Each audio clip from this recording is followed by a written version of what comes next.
রোহিঙ্গা প্রত্যাবাসনের প্রথম পর্যায়ে 1,80,000 রোহিঙ্গা ফেরত যাওয়ার উপযুক্ত বলে জানিয়েছে মিয়ানমার।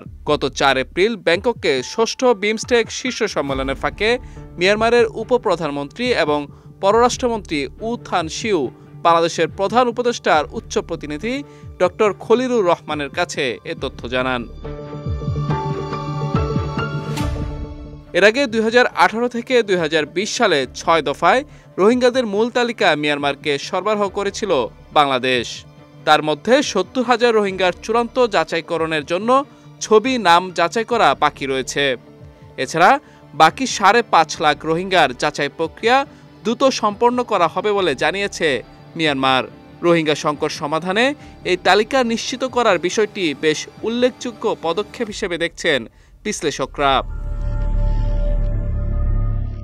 নিরাপত্তা বিশ্লেষকদের মতে রোহিঙ্গা প্রত্যাবাসন একটি দীর্ঘ প্রক্রিয়া।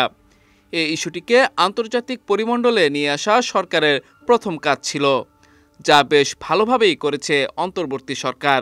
তাই এ পদক্ষেপকে অন্তর্বর্তী সরকারের বড় সাফল্য হিসেবে বিবেচনা করা হচ্ছে।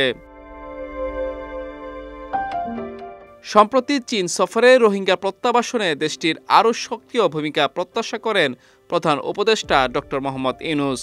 চীনের প্রেসিডেন্ট শি জিনপিংও বিষয়টি নিয়ে মিয়ানমার সরকারের সঙ্গে কথা বলার আশ্বাস দেন।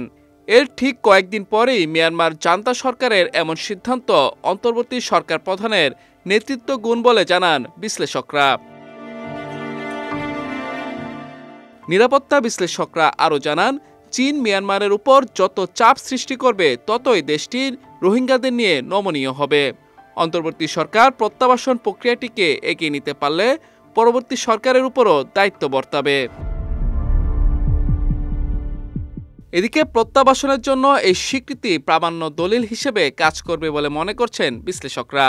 এর আগে বেশ কয়েকবার রোহিঙ্গা প্রত্যাবাসনে পদক্ষেপ নেওয়া হলেও তা শেষ পর্যন্ত আলোর মুখ দেখেনি।